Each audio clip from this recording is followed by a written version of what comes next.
मतलब इसी दौर में चाइना ने इतना ग्रोथ किया, पड़ेगी कि सुनिए ना, इसी दौर में चाइना ने इतना ग्रो किया, सिंगापुर ने इतना ग्रो किया, छोटे छोटे देशों ने अपनी अर्थव्यवस्था को कहां पहुंचा दिया, जो संसाधन से भरपूर नहीं देश हैं।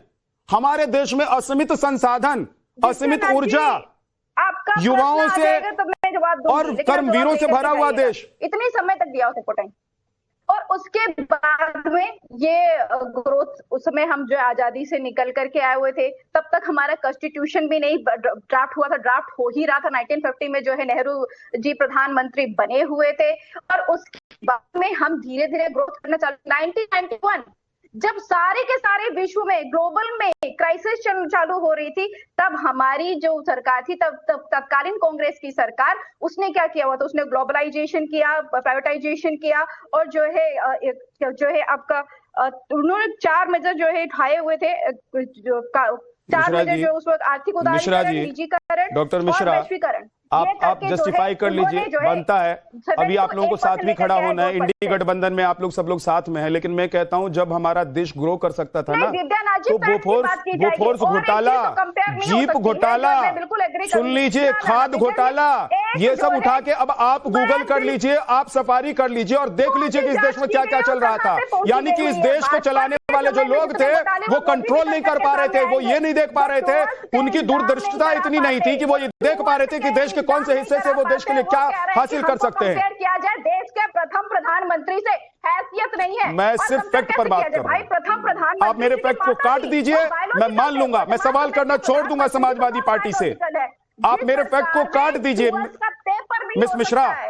कब पेपर नहीं करा सकती जो सरकार सही तरीके से, जो छात्रों को जो है रोजगार नहीं दे सकती। आप मैडम, ये बात तो सही है, मैं इस बात को मानता हूं, इसका जवाब देंगे नवीन जी के पास, अभी मैं जा रहा हूं, लेकिन ये बात तो सही है कि ये सरकार पेपर ठीक से नहीं करा पा रही, इस बात को मैं मानता हूं। इस मुद्दे पर मैं छात्र के और देश के साथ खड़ा हूं, और जो भी लड़ाई लड़नी है, बीइंग अ जर्नलिस्ट मैं लड़ूंगा। लेकिन मैं एक चीज आपको कह देना चाहता हूं कि इस देश में ना बिना पढ़े हुए लोग पास हो जाते थे। 10वीं का पेपर कोई और देकर आता था और कोई और बच्चा पास हो जाता था, इसी देश में होता था। और मैं जिस बिहार से आता हूं, वहां की कहानी आप लोगों के पैर के नीचे की जमीन खींच लेगी, क्योंकि आप लोग वहां नहीं रहे हैं। वहां पर पेपर होता था पहले, और 6 महीने के बाद रिजल्ट आते थे। क्या क्या होता था मैडम ना इसी देश में, आप लोग जरा वो भी पता कर लीजिए इतिहास। लेकिन एक बात तो सच है नवीन जी, ये देश इतना, ठीक है पूजा जी आ रहा हूं वापस, लेकिन एक बात तो सच है नवीन जी कि ये आंकड़ों में दिखाई दे रहा है कि ये देश डबल ट्रिपल और न जाने कितनी स्पीड से बढ़ रहा है, इतनी स्पीड से बढ़ रहा है कि 2 का 4 ट्रिलियन हो गया है। ये भी दिखाई दे रहा है कि बड़े बड़े कीर्तिमान हम स्थापित कर दे रहे हैं। ये भी दिखाई दे रहा है कि दुनिया के तमाम जो राष्ट्राध्यक्ष हैं वो तारीफ करते नहीं थक रहे हैं। यह भी दिखाई दे रहा है कि अमेरिका जैसा देश गिड़गिड़ाता है, कभी कभी प्यार से कोशिश करता है कि इस देश के गले मिल ले। सब कुछ ये दुनिया देख रही है, लेकिन पेपर ठीक से नहीं करा पा रहे हैं। और फिर जब बात आती है तो हिंदू ग्रोथ रेट की चर्चा होने शुरू हो जाती है, हिंदू मुसलमान पर आ जाते हैं। विद्या भाई, नहीं, हिंदू मुसलमान तो करने की जरूरत ही नहीं, क्योंकि सभी जानते हैं कि कांग्रेस ने और नेहरू ने केवल मुसलमान ही किया है, हिंदू तो कभी किया ही नहीं है, ये सब जानते हैं। अगर ग्रोथ किसी की बड़ी देश में कांग्रेस के शासनकाल में, तो मुसलमानों की बड़ी, हिंदुओं की तो बड़ी ही नहीं है, तो सब जानते हैं, मेरे को कहने की आवश्यकता नहीं। लेकिन मैं 2-3 बातें बड़ी महत्वपूर्ण कहना चाहता हूं, जो अभी आज से पहले मेरे से पहले पैनलिस्टों ने कहा है। हम तुलना नहीं करना चाहते, सही कह रहे हो, नेहरू के शासनकाल की, मोदी के शासनकाल की तुलना नहीं होनी चाहिए। कश्मीर को 370 दे दिया, ऐसा दंश जिसको मिटाने के लिए मोदी जी को आना पड़ा, उसकी तुलना कैसे की जा सकती है? अक्साई चीन में चीन को जगह दी, सारी दे दी, वीटो पावर चीन को दे दी, उसकी तुलना कैसे की जा सकती है? किस शासनकाल में, मोदी के शासनकाल में तुलना की जा सकती है क्या? आज देश के अंदर जहां जाओ सड़कें अच्छी बनती हैं। पहले सड़कें अपने घर तक जाने में, गांव तक जाने में, यहां से 60 किलोमीटर जाने के लिए आदमी को 8-8 घंटे लगते थे, आजकल वो 1 घंटे पहुंच जाता है। इसकी तुलना नहीं की जा सकती। देश के अंदर रेलवे ट्रैक बेहतर बन रहे हैं, हाई स्पीड ट्रेन आ रही है, बुलेट ट्रेन लेकर के आई जा रही है, इसकी तुलना नहीं की जा सकती। मैं सही कह रहा हूं, देश में 100 से ज्यादा एयरपोर्ट बन गए, जगह जगह छोटे छोटे शहरों के अंदर हवाई जहाज जाने लग गए, उसकी तुलना पहले से कैसे की जा सकती? नहीं कर सकते तुलना। लेकिन हां, तुलना कर सकते हैं तो यह कर सकते हैं जब आज देश के अंदर आप सभी कह रहे हो, आप भी कह रहे हो, पूरा देश कह रहा है, पूरा विश्व मोदी जी की तारीफ कर रहा है। क्या सबकी आंखों में धूल झोंक दी क्या? सब लोग मूर्ख है कांग्रेस के अलावा? कांग्रेस ने जो चश्मा पहना हुआ है आज तक चश्मा नहीं उतारा, जिसके कारण वो एकदम गर्त में जा चुकी है। वेनेकुलर लेकर के भारत में उसको ढूंढना पड़ रहा है। कांग्रेस को अगर अभी भी मुस्लिम तुष्टीकरण का चश्मा नहीं उतारा तो नहीं सर, सवाल मुस्लिम तुष्टीकरण का तो है ही नहीं। पत्ता साफ हो जाए। अब मुस्लिम तुष्टीकरण का सवाल इसलिए भी नहीं है कि जो पार्टियां पहले 20-20 नेता खड़ा करते थे चुनावों में, लोकसभा चुनाव में, और 40-40 नेता खड़ा करते थे विधानसभा चुनाव में, वो 5 और 7 पर आ गए। तो इसलिए मुस्लिम तुष्टीकरण कहां, तो अब हिंदू ग्रोथ की बात कर रहे हैं। तो हिंदुओं को क्या हर चीज के लिए जिम्मेदार ठहरा देना पहले की सरकारों की मंशा होती थी? नहीं विद्या भाई, हम तो मेरे को किसको जिम्मेदार ठहराना है? किसको जिम्मेदार? सरदार सरोवर डैम बनाने के अंदर इतना समय लगा।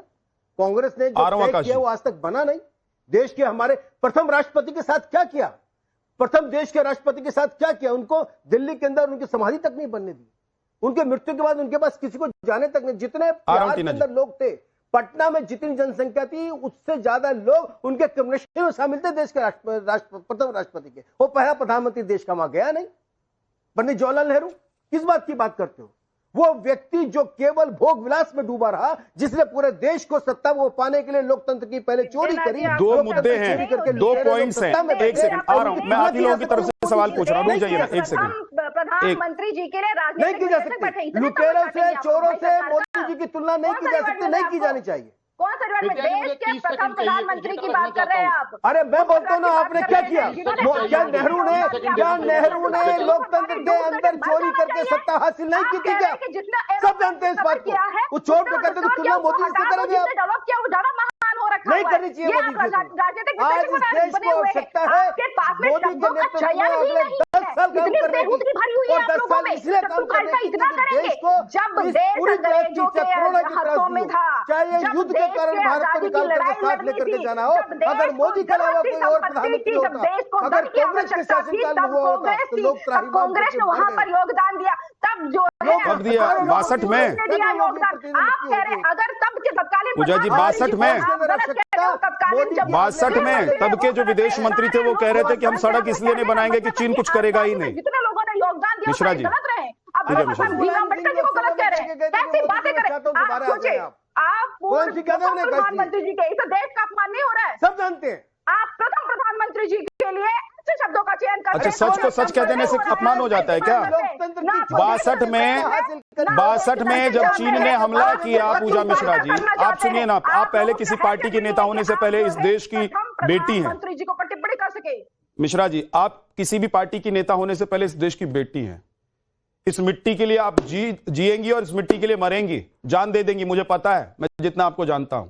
लेकिन मैं ये कह रहा हूं कि 62 में चीन की तरफ से जो हमला हुआ, उसके बाद हमारी रणनीति जो रही, हमने उससे पहले जो तैयारी की थी, उसके लिए किससे सवाल पूछेंगी आज? अगर आप पूछना होगा आज तो मोदी जी से पूछेगी, तो मोदी जी तो कहेंगे ना कि बना दिया सड़क भाई, टनल बना दिया। जाएगा कि माननीय प्रधानमंत्री जी वर्तमान समय में कहां पर लिप्त रहते हैं, उनके लिए अपमानजनक शब्दों का प्रयोग किया जाएगा। जब आप नेहरू जी के सरकार के लिए कोई अपमानजनक शब्दों का प्रयोग करते हैं तो उस सरकार में जो गृह मंत्री रहे, जो फाइनेंस मिनिस्टर रहे, उनके नाम आप भूल जा रहे हैं क्या? कह रहा हूं कि चोरी करके बाबू शास्त्री जी को भूल जा रहे हैं। चलिए पर्सनल मत हुई, नहीं पर्सनल मत हुई, पर्सनल मत हुई। टीना जी कुछ कहना चाह रही है, उसके बाद आकाश जी आपके पास आ रहा हूँ। ठीक है पूजा जी, ओके नवीन जी रुक जाइए। नवीन जिंदल जी, हाँ, नवीन जिंदल जी जिनकी बात कर रहे हैं ना, प्रधान सेवक, इनका नाम ही तो एप्स्टीन फाइल में आया हुआ है, ये भूल गए क्या? एप्स्टीन तो कोई बहुत सभ्य व्यक्ति होंगे ना, जिसकी वजह से इसका प्रधानमंत्री का नाम है। अब क्या चुनाव एप्स्टीन फाइल पर लड़ेंगे? एक सेकंड रुक जाइए, एक सेकंड नवीन जी मत बोलिए, रुकिए नवीन जी, एक सेकंड रुक जाइए, एक सेकंड। टीना जी एक चीज बताइए, आप लोग एकदम आज इस बात को कर ही लेते हैं, अच्छे से बात कर लेते हैं, इस पर थोड़ा टाइम भी है मेरे पास। आप लोग अगला चुनाव एप्स्टीन फाइल पर लड़ेंगे? नहीं तो सवाल तो पूछा जाएगा ना, देश के प्रधानमंत्री प्रधान सेवक। आज मैं आपसे पूछ रहा हूं सवाल कि भाई इन्होंने 12 साल में 2 का 4 कर दिया। मैं आपसे पूछ रहा हूं सवाल, 2 का 4 कर दिया, आप स्क्रीन पर चली गई हैं। देश के प्रधानमंत्री अभी आपको मालूम है टीना जी, जब आप ये बात कर रही है ना, तो आपको थोड़ी देर में, मैं बता दे रहा हूं, सोशल मीडिया इतना एक्टिव है कि थोड़ी देर में आपको ऐसे ऐसे वीडियोज और ऐसे ऐसे फोटोज आपको टैग होने लगेंगे ना कि आप फिर परेशान हो जाएंगी कि किसके लिए, हमारे देश के किस नेता के लिए कहां से और क्या क्या निकल कर आ रहा है। इसलिए मत जाइए ना मैडम उस पर। उस पर मत जाइए, मुद्दे पर रहिए प्लीज। टीना जी मैं रिक्वेस्ट कर रहा हूं आपसे, मुद्दे पर रहिए। टीना जी प्लीज मुद्दे पर रहिए ना। टीना जी मैं आपको रिक्वेस्ट कर रहा हूं, मुद्दे पर रहिए। टीना जी मुद्दे पर, मुद्दे पर वो जो बदतमीजी मैंने रोक दिया, उनको भी रोक दिया, मैंने रोक दिया मैडम उनको, और मैं आपसे भी रिक्वेस्ट कर रहा हूँ कि आप मुद्दे पर रहिए। हम तो प्रधानमंत्री की इज्जत करते हैं, हाँ हम ठीक तो है, प्रधानमंत्री की रिस्पेक्ट करते हैं ना, तभी हमने कहा प्रधान सेवक कि प्रधान सेवक का नाम कहाँ कहाँ तक आ रहा है सबको पता है।